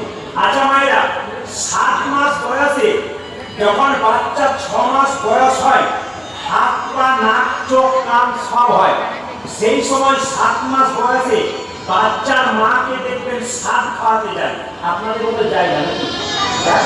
আচ্ছা, সাত খাওয়ানোর সময় যদি আপনারা মাছ মাংস ডিম নিয়ে যান তাহলে বুঝবেন মহা মহা অপরাধ করলেন। যে ছেলেটার জন্ম নেবে ও তো দুর্যোধনের মতো কাপড় টানা ছেলে জন্ম, ভালো ছেলে বৃষ্টির মতো ছেলে পাবে না। কেন বলতো? আমি বুঝিয়ে দিই শাস্ত্রের কথা, যে বই থেকে কথাগুলো বলছি বইটা রেফারেন্স দিয়ে দিই। কৃষ্ণ রস তত্ত্ব মঞ্জুরি বইটা পড়বেন পেয়ে যাবেন। কৃষ্ণ রস তত্ত্ব মঞ্জুরি বইতে লেখা আছে মায়ের পেটে বাচ্চা, মাথাটা নিচের দিকে, পাগুলো ওপর দিকে। কৃষ্ণ 7 মাস বয়সে প্রত্যেকটা জীবকে গর্ভের মধ্যে দেখা দিয়েছে। তখন আমরা কৃষ্ণকে বলেছি, হে প্রভু, তুমি দেখতে এত সুন্দর, এখান থেকে আর যাবো না। ভগবান বলেছে, শোন, এখান থেকে যদি না যাস 10 মাস 10 দিন পর তুইও মরবি, তোর মাকেও মারবি, পাপে ভাগি হবি। চলে যা পৃথিবীতে। যদি আমার কথা ভাবিস, আমার কথা চিন্তা করিস, তো জীবন সার্থক হবে। আর উমা উমা বলে কাঁদিস, আর মা যদি বলে সোনা আমার, মানুষ আমার, ঘর আমার, ওদের মায়াতে পড়ে যাস, আমাকে ভুলে যাবি, তোর জীবন কিন্তু বৃথা হয়ে যাবে। ওই জন্য যারা চিনতে পেরেছেন ভগবানকে, তারা আসতে পেরেছেন, আর যারা চিনতে পারে নাই তারা আসতে পারে না। আচ্ছা মায়েরা, তাই কৃষ্ণ যদি 7 মাস বয়সে গর্ভে দেখা দেয়, আর সেদিন 7 বার দিকে মাছ মাংস নিয়ে যান, সেদিন কিন্তু আপনি মাকে খাওয়াচ্ছেন না, ওই দিন কৃষ্ণের পুজো নিয়ে যাচ্ছেন। যদি এই ভুলটাই করতে পারেন, তাহলে বুঝবেন আপনার কীর্তন শোনা না শোনা বেকার হয়ে গেল। আপনি এখানে খানা খাইলেন, আসাটা আর যাওয়াটা আপনার বেকার হয়ে গেল। চৈতন্য দেখাতে হবে, কীর্তন শুনে নিজেকে জেনে যেতে হবে, আমি কি শিখলাম। 3 ঘন্টা 3.5 ঘন্টা কীর্তন শুনলাম, আমি প্রদীপ পালের কাছ থেকে কি পেলাম? এই প্রশ্ন যদি কারো ভেতরে থাকে, তাহলে আপনি জিততে পারবেন, তাহলে আপনি জীবনে জিততে পারবেন। আমি এতগুলো কথা বলে গেলাম, আপনার মানতে হবে। কি বললাম ভাইয়া? তাহলে ভগবান শ্রীকৃষ্ণ মায়ের পেটে দেখা দিল, ভগবান বলবে না কত বছর, কত মাস বয়সে, কত মাস বলুন? 11 মাস। কোন কত মাস? 7 মাস। আচ্ছা এবার বলি, এবার মায়েরা উত্তর দিবি, কৃষ্ণ পায়ের উপরে বসলো না মাথাতে বসলো? যদি কৃষ্ণ দেখা যায়, তাহলে মাথাটা নিচের দিকে, পায়ের উপর দিকে। কৃষ্ণ যদি বসে, তাহলে মাথার দিকে বসবে না পায়ের দিকে বসবে? হ্যাঁ, দাঁড়িয়ে আছে, ঠিক আছে, কোনদিন পায়ের দিকে। দেখবেন মায়েরা, কৃষ্ণের বসার জায়গাটা পদ্মাসন, মানে পদ্ম ফুলের মতো জায়গা। ছেলে কালো হোক আর পরিষ্কার হোক, পায়ের রংটা কেমন হয়? মিলিয়ে দিন। ছেলে কালো হোক আর পরিষ্কার হোক, পায়ের তলাটা কেমন হয়? পদ্ম ফুলের মতো লাল। যেহেতু কৃষ্ণ বসেছিল, কৃষ্ণ যেহেতু গর্ভের মধ্যে পায়ে বসেছিল, তাই প্রণামটা আমরা সবাই পায়েতেই করি। অনেকেরই প্রশ্ন থাকে, প্রণাম কেন পায়ে করবেন? হাতে করতে পারেন, মাথাতে করতে পারেন, যুক্তি শুনবেন, আপনার লাভ আছে। প্রণাম কেন পায়ে করবেন? এবার সবাই লক্ষ্য করুন, এরা ভগবান শ্রীকৃষ্ণ প্রণাম করছে মাকে, আর প্রণাম করে যাওয়ার সময় বলছে, মা বলে কি প্রণাম করলাম, আমাদের কষ্টে যেতে হবে। সবার মাকে তো প্রণাম করলাম, শোনে যে সুবল আমার মনের কথা, তবু কালী বহল রয়েছে।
পথে যাব না,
কালীঘাট জেলে থাকবে, সবাই মিলে ভক্তি করবে। সবাই মিলে জোরে করে উঠে দিন, নিতাই গৌর।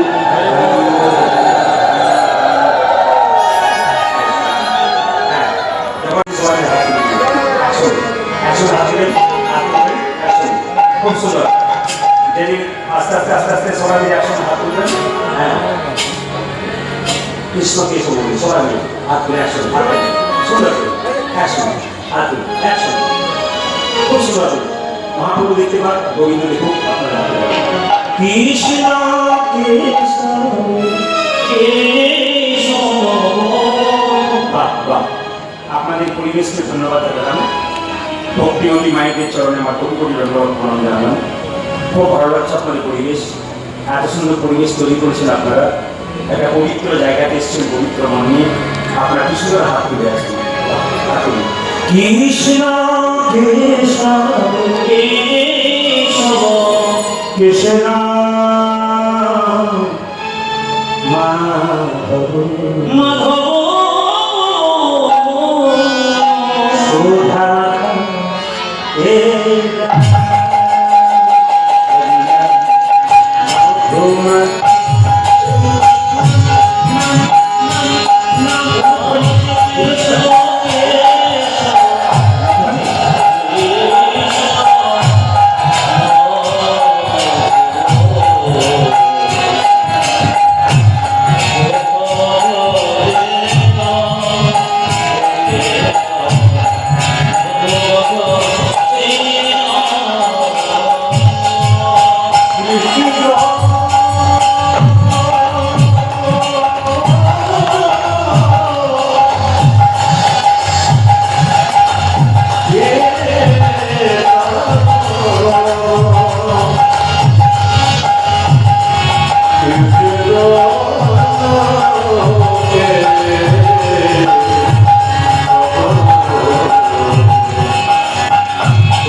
আপনারা পড়াশোনা করেছেন, একটি কথা আপনাদের উত্তর দিলেন। দুর্গা মন্দিরে তো পূজা হয়, সামনে দুর্গা মন্দির। আপনারা বলবেন এখানে তো মন্দির প্রতিষ্ঠা হয়েছে, পূজাটা খুব ভালো হয়। এটা আপনাদের ধানবাদে প্যান্ডেল করে পুজো হয় অনেক জায়গায়, সেখানে প্যান্ডেল পূজা হয় না দুর্গা পূজা হয়? মানুষ কি দেখতে যায়? চল দুর্গা দেখতে যাবো, দুর্গা নয়, প্যান্ডেলের কম্পিটিশন দেখতে যাবো। যেরকম আমার কথা বিচার করবো। হিন্দু সনাতন ধর্মের মানুষরা আমাদের মা দুর্গাকে আস্তে আস্তে নিচের দিকে নামাচ্ছে, কিছু কিছু মানুষ, সবাই মানে প্রমাণ দেখুন।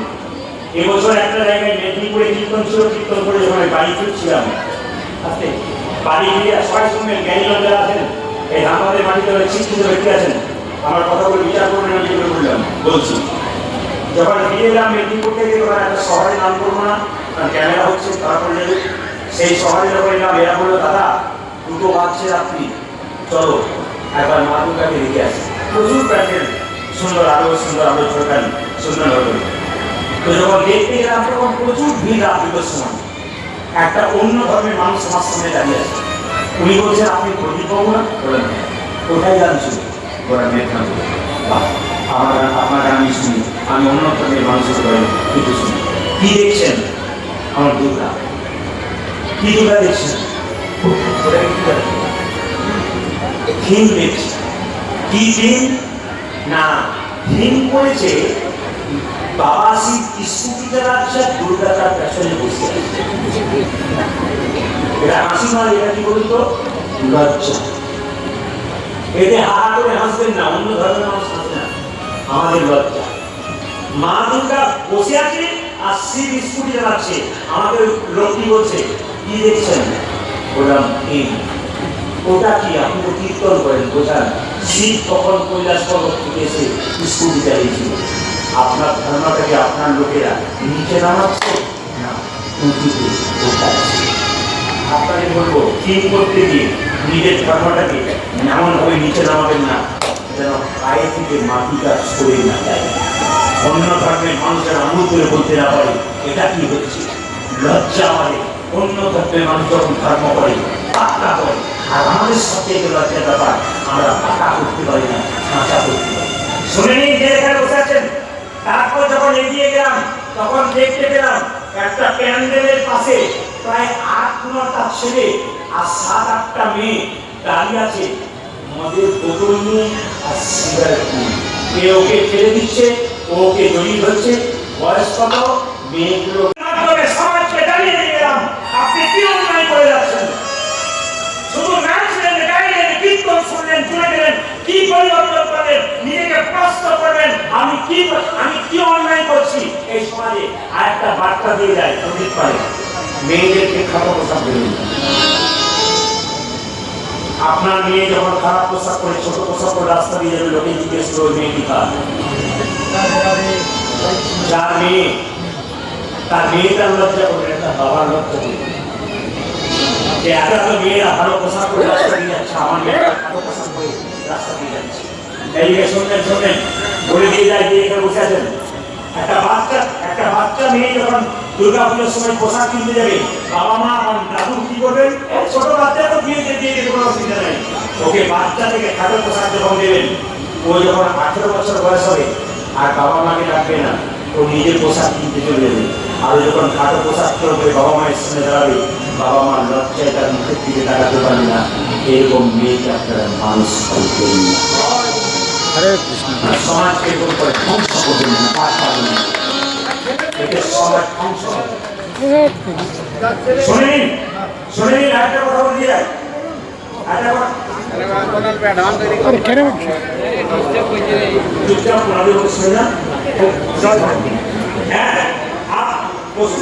আপনার মেয়ে সবাই জানেন, আপনার মেয়ে রাস্তা দিয়ে পেয়ে যাবে, পুরুষের লোভে শুনে ভাবে, আপনার মেয়ে রাস্তা দিয়ে পেয়ে যাবে, পুরুষের লোভী চোখ তাকে কিডন্যাপ করবে।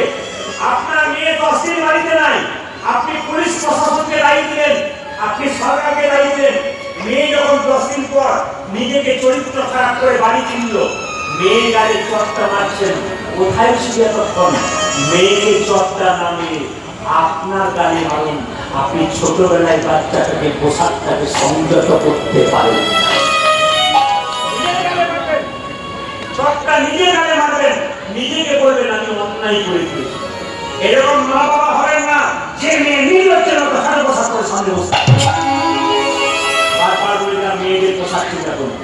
আপনার ছেলে যখন রাত্রি 12টার সময় বাড়ি ফিরবে, তাকেও পর্যন্ত প্রশ্ন করবে কোথায় ছিল তখন। সে একটা খারাপ কাজ করে বাড়ি ফিরল না, আপনি জানলেন কি করবে। তাই ছেলে মেয়েকে ভালো করে মানুষ করুন। আমি আপনাদের বলতে চাই, রামকৃষ্ণ দেব বলেছে বাচ্চার মন কচি মাছের মতো, যেদিকে পাকাবেন সেদিকে বাঁধবে, মাছ মোটা হলে আর বাঁধবে না।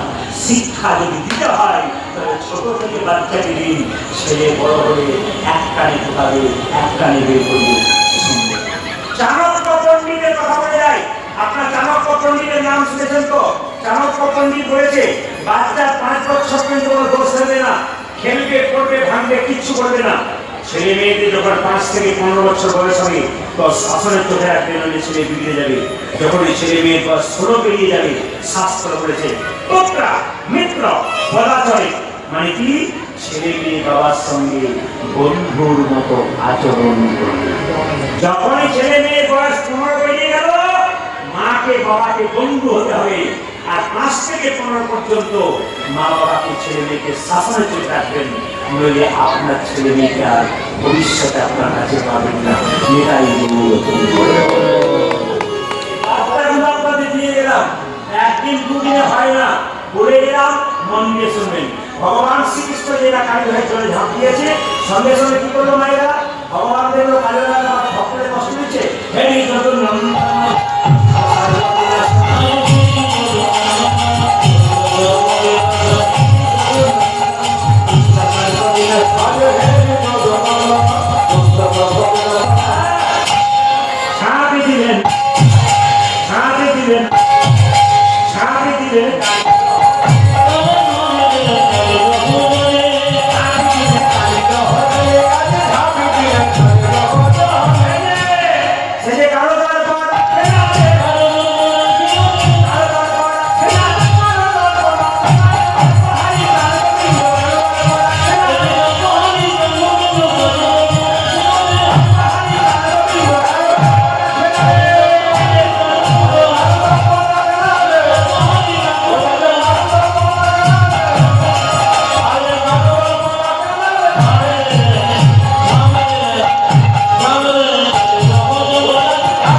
এই মায়েরা কি করলো? কালিয়ানাথ তখন কি করলো? মনে মনে ভাবছে যেন নীলকমল ভাসছে, কৃষ্ণের গায়ের রঙটা কেমন?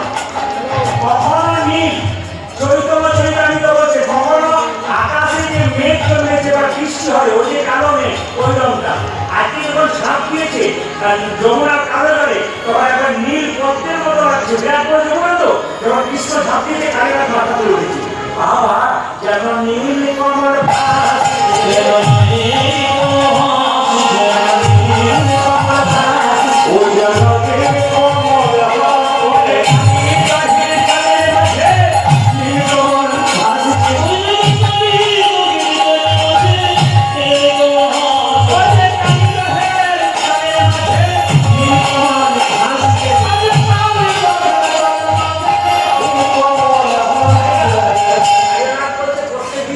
দংশন করি তো আজকে কি দংশন করবো না, একে কি করবো? একে উৎসবে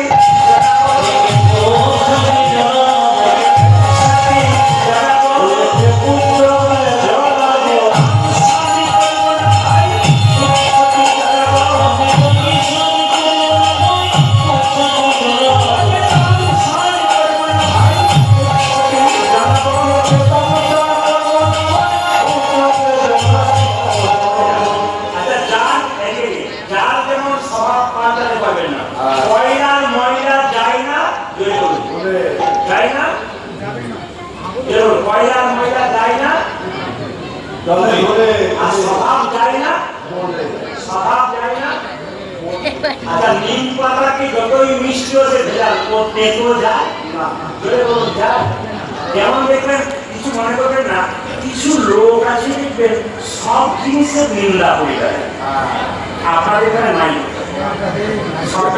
কীর্তন করাচ্ছে কমিটি, এত সুন্দর প্যান্ডেল, এত সুন্দর ব্যবস্থা, সব যখন হয়ে যাবে তখন দেখবেন ব্লকের বলবে এই জিনিসটা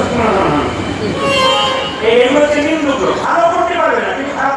যেমন ধরুন আমাদের গ্রামে একজন আছে, কিছু মনে করবেন না, কোন নিন্দুক বসে মিষ্টি হচ্ছে দিলাম তার পেটও ধরে যাবে না।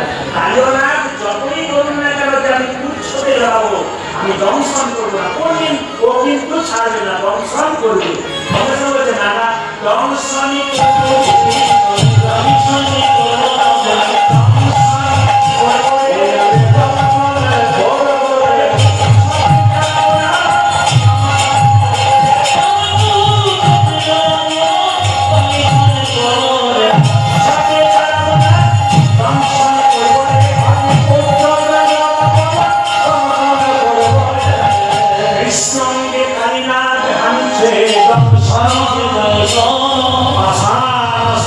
কৃষ্ণ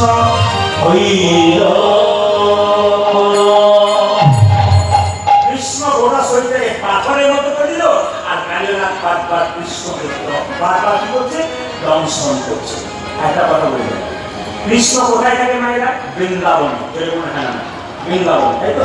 আচ্ছা এখানে একটা কথা বলে যাই, যারা যারা দয়া কাশী বৃন্দাবন এবার যাবেন একটি ফল ত্যাগ করে আসবে, তবে কিন্তু আপনাদের এইদিকে দয়া কাশী বৃন্দাবন যেমন একটা ফল ত্যাগ করবেন, তবে কিন্তু আপনার যাওয়া সার্থক। কি ফল ত্যাগ করবেন? যেমন আপনি সবচাইতে প্রিয় ফল যেটা খুব খেতে ভালোবাসেন ওইটাই গোবিন্দকে দিয়ে আসবেন। তোর বৃন্দাবন গেছে, বৃন্দাবনে গিয়ে ঘুরতে ঘুরতে গোবিন্দ করে প্রভু আমি তো আপেল খেতে ভালোবাসি, এই আপেলটা তোমার চরণে যাও, আমি জীবনে গোবিন্দ খাবো। এটা হচ্ছে ফল ত্যাগ। আমার বাবা কিছু মনে করবেন না, আপনি ধরুন পেয়ারা খেতে ভালোবাসেন, আপনি কি করবেন? হে গোবিন্দ আমি তীর্থ গেলাম, আমি তোমাকে এই ফলটা দিয়ে গেলাম আর আমি খাবো না। শাস্ত্র বলছে বৃন্দাবন দয়া কাশী গেলে ফল ত্যাগ করতে হবে। যেমন আমি করি ফল, তিনটে ফল খেতে ভালোবাসি, আপেল, পেয়ারা আর কলা। এখন আমি যদি বৃন্দাবন দয়া কাশী যাই একটা ফল ত্যাগ করে আসবো, যে যেমন আমার সবচেয়ে প্রিয় ফল হচ্ছে প্রিয় পেয়ারা, পেয়ারা ত্যাগ করে আসবো। আমাদের এখানে একটা ছেলে বৃন্দাবনে গেছিল এই কয়েকদিন আগে, এসে বলছে দাদা বৃন্দাবন গেছিলাম, ফল ত্যাগ করলি? বলছে করলাম। কি ফল ত্যাগ করলি? বলছে কামড়া।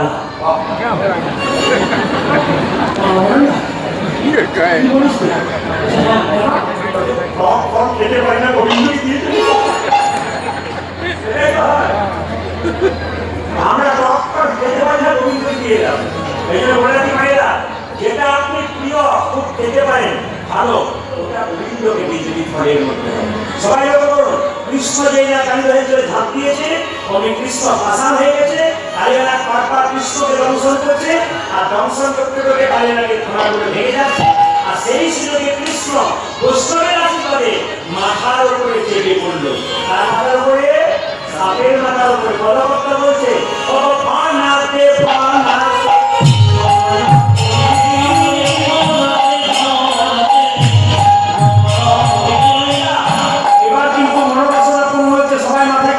ভক্তি করে করা দিলে বসুন, একটা বাবু হয়ে বসবেন, কিন্তু সবাই একটা টুকু ধরে দেবেন। ফানাতে ফানাতে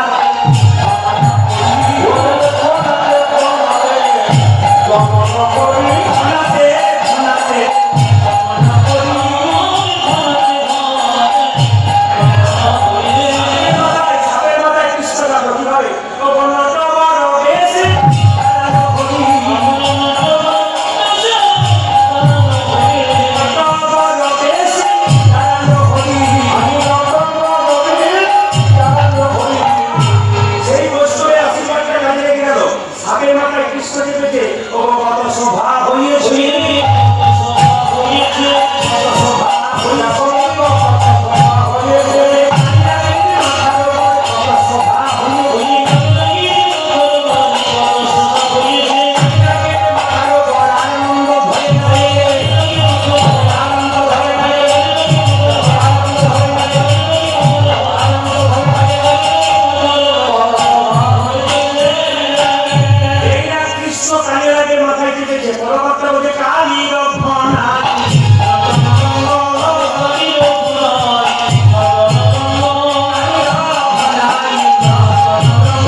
লোকে আমায় চরণ পেলে ফুল দেয়, পাতা দেয়, ফল দেয়, আর তুই আমার চরণে কেন বারবার বিষ দিচ্ছিস?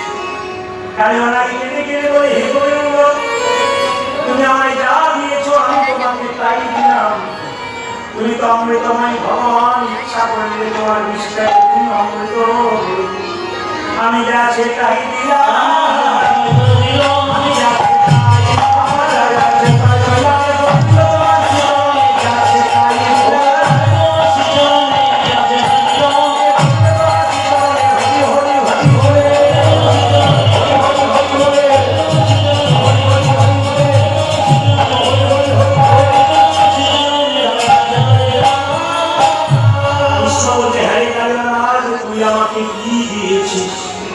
তুই আমাকে কি দিবি? তুই আমাকে বৃষ্টি করবি, দেওয়ার মতো কিছু নেই। কালীবালাকে কেঁদে কেঁদে বলে, হে গোবিন্দ, আমার প্রত্যেকটি ফনাতে একটা করে মণি আছে, এই মণি আমি তোমার চরণে দেবো। এই হলো ফণি মণি।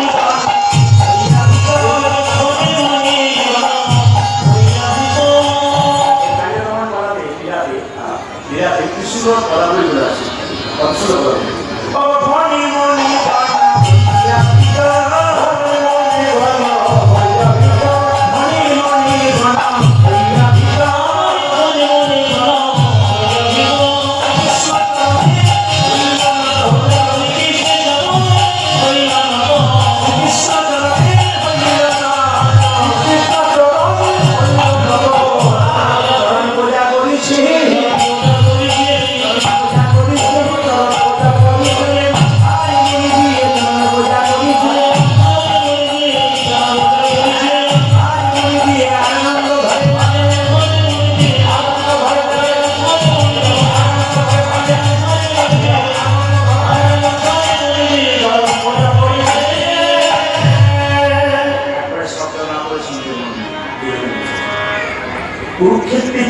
কৃষ্ণ জয়লাভ করার পর সবাই জানে কুরুক্ষেত্রের যুদ্ধে কৃষ্ণ জয়লাভ করেছিল। কুরুক্ষেত্রের যুদ্ধ কতদিন হয়েছিল?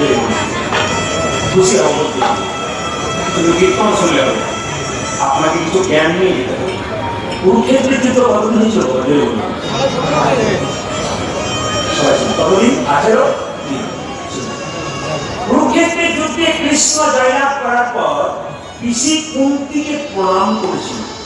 পিসি আমি চাই, সবাই শুনুন, মায়েরা আপনার ছেলে যখন ঘর থেকে কোথাও যায় আপনাকে প্রণাম করে যদি বলে মা আমি চাই, আপনারা কি বলেন? খোকা চাই বলতে নেই, কি বলতে হয় বলে বলুন? যেটা কুন্তিকে প্রণাম করেছে কৃষ্ণ, বলছে পিসি আমি চাই। কুন্তি সঙ্গে সঙ্গে কৃষ্ণের হাত ধরে ধরে বলল কৃষ্ণ তুই অন্যদিন প্রণাম করে বলিস আমি আসি, আর চললি যাই বললি যাই। এর থেকে বুঝতে পারলাম বাবা তুই আর কোনদিন ফিরে আসবি। বলে কেন? ওই যে প্রতিদিন তুই আসি বলিস আজকে যাই বললি, তাহলে আমি বুঝতে পারলাম কৃষ্ণ তুই কাঙালির ভগবান, তুই ভিখারির ভগবান, তুই বড় লোকের ভগবান। কথাগুলো শুনবেন, অমৃতের মতো কথা। ভক্তগণ কালকে আমাকে আদেশ দিয়েছেন সুদামার কথা। এই সুদামার কথা শুনতে গেলে পরিবেশের কোন তৈরি করতে হবে। পরিবেশ চটপট করলে বাবাজি পয়সা দিচ্ছিলেন প্রদীপ দেখিয়ে, এখন যদি ভালো কথা বলতে যাই যিনি পয়সা দিতে যাবেন তখন তো তার মনটা একটু চেঞ্জ হবে। নাকি বলছে যে একটু চেঞ্জ হবে, তবু ওটা করতে হবে। প্রদীপের আরো বড় শুভ জিনিস নিতে হয়, তাহলে একটু সকাল সকাল করবেন। কেন? যারা প্রকৃত ভক্ত পেয়ে নিতে পারেন তারা সামনে বসে, সামনেটা বেশি ভিড় করলে না প্রেমটা ভালো গেল। আস্তে আস্তে আস্তে আস্তে হরে কৃষ্ণ, সামনেটা প্রেম দিতে হয়, সবাইকে কাটিয়ে দিতে হয়। কুন্তিকে কুন্তি কৃষ্ণকে বলছে আমি বুঝতে পারলাম বাবা তুই কাঙালি। কি করে বুঝলে? কুন্তি বলছে এতদিন পঞ্চপাণ্ডব ভিখারির মতো রাস্তায় ঘুরে বেড়াচ্ছিল, তুই তাদের সঙ্গে ছিলি। তারা যখন রাজ ঐশ্বর্য ফিরে পেল, রাজা হয়ে গেল, তখন তুই চলে চলি। এর থেকে বুঝলাম তুই কাঙালির ভগবান, তুই ভিখারির ভগবান, তুই বড় লোক। কুন্তি কৃষ্ণকে বলছি কৃষ্ণ আমি জানি তুই আর আসবি না, কিন্তু যাওয়ার আগে তোর কাছে একটা নিবেদন আছে। আমি একটা জিনিস চাইবো তুই দিবি কি? বল আগে দিবি কি? আগে বল। আরে বলো না পিসি তুমি কি চাও? তোর ওই চরণ যুগের একটা প্রণাম করতে দিবি? তোর চরণে একটু প্রণাম করতে দিবি?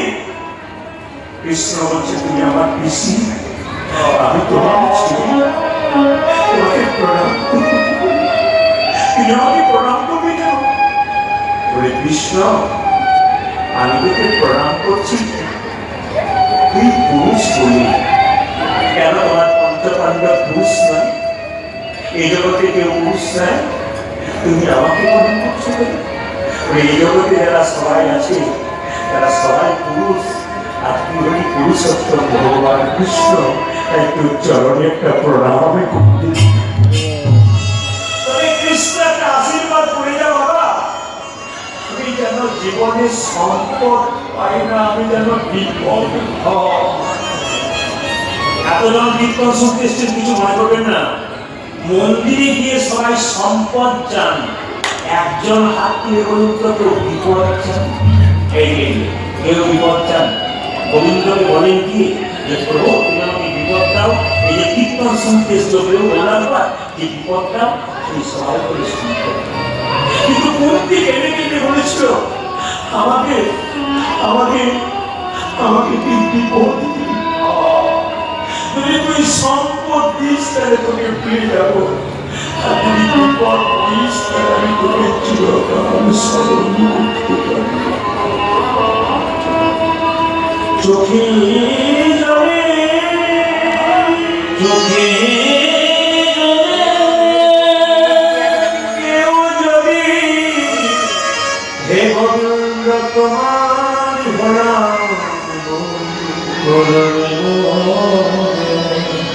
দুঃখটা চোখে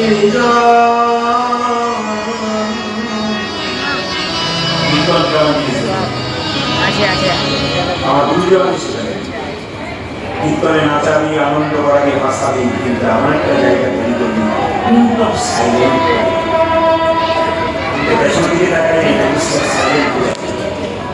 তবু মায়েরা যখন চুপচাপ হয়ে গেছে, আমার গুরুজি বললেন কীর্তন অঞ্চলস্থিত আনন্দ দিবি হাসাবি, তাই দ্বারা করবি, সাবধান করবি, শাসন করবি, কিন্তু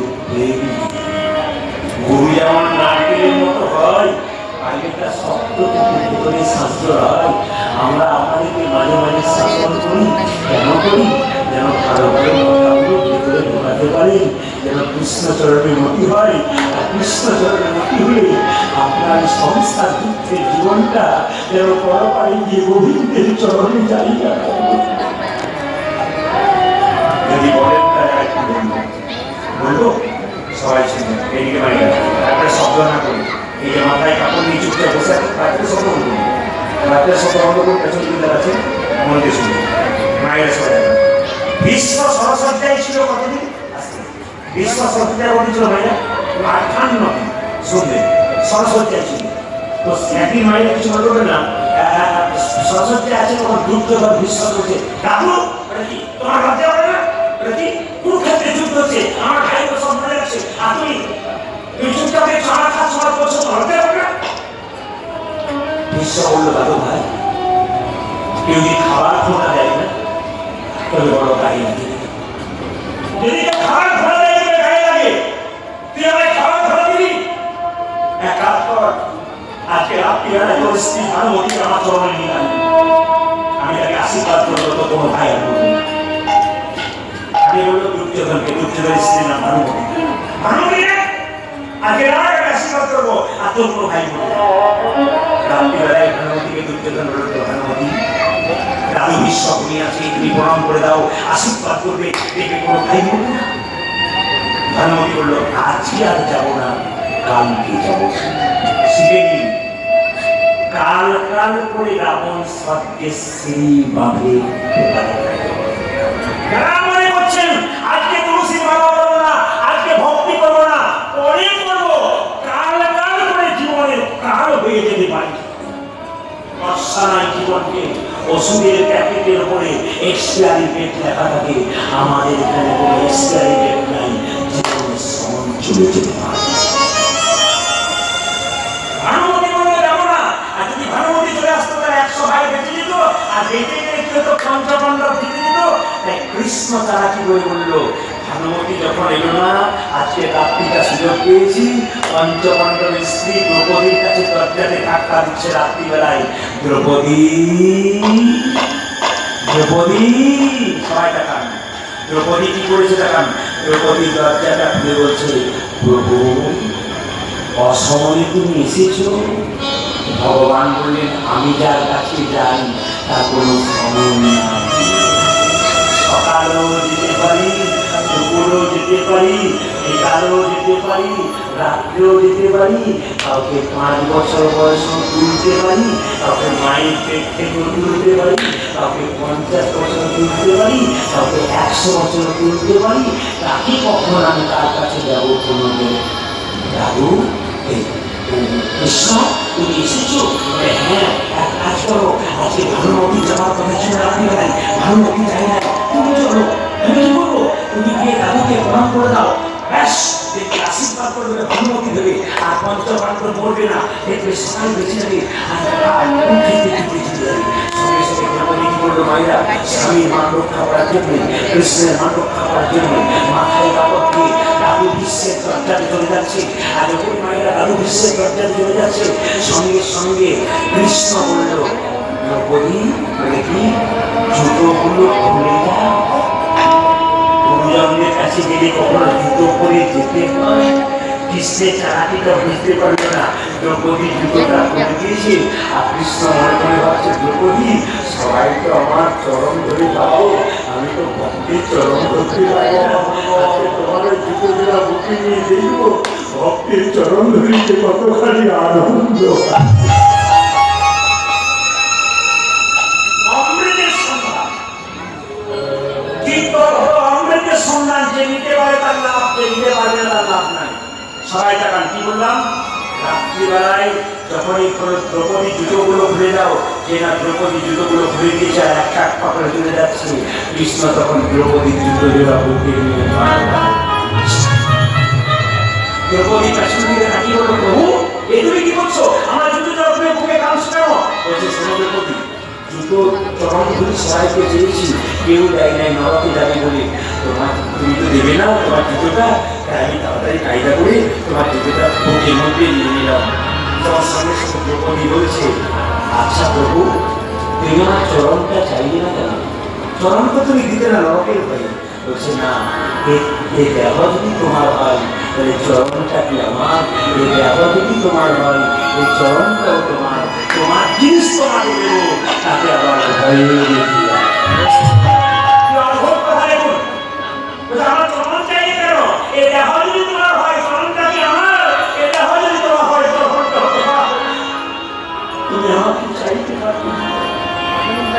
দ্রৌপদী বাড়ির ভেতরে ঢুকেছে, আর যে না দাদু বিশ্বের কাছে মাথাটা লাগিয়ে মাথায় কাপড়টা নিয়ে চুপচাপ বসে আছে।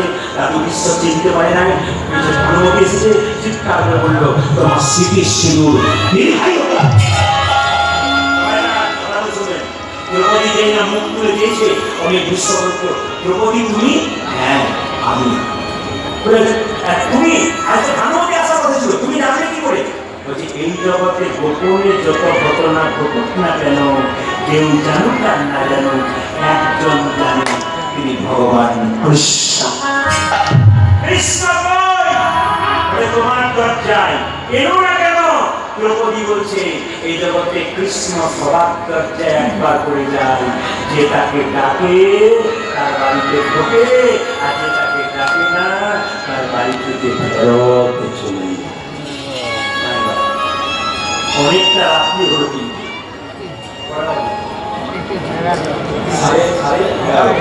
তার মানে ৮টার আগে আবার বলছে ৫টার বাজে ১০:৩০ বাজছে। আপনারা বাড়ি যাবেন না? আচ্ছা ঠিক আছে, আবার কালকে হবে, কালকে আবার ভালো থাকবেন। কমিটিকে আশীর্বাদ করবেন, সমস্ত কমিটিগণ খুব ভালো। আজকে একেবারে বিশ্রাম দিন, কালকে ৮টাতে আসবেন, একবারে দেরি করবেন না, যারা আসবেন দেরি করে আসবেন, শব্দ না করে প্রতিজ্ঞা করবে, কোনো শব্দ করবো না, এরকম ভালো ভালো কথা আপনাদের আশ্বাস করবো। ভগবান শ্রীকৃষ্ণ যেমন কালীরাত্রি গ্রহণ করেছি, সঙ্গে সঙ্গে মা দশটা এসেছে, মা দশটা একদিকে কৃষ্ণকে করে নিয়েছে, একদিকে কালী করে দিয়েছে, ওরা একদিকে রাধারানীকে করে দিয়েছে। আর পণ্ডিত বলছে, তুমি আনন্দ ভগবান সুন্দর চরণে শরণী নারায়ণ ধন্যাত্রী ভগবান।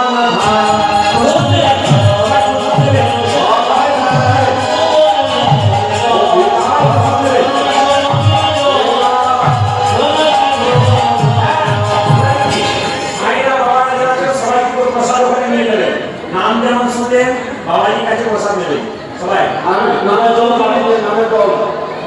জল পাঠাবেন, হাত উঠুন। তুমি আনন্দ নব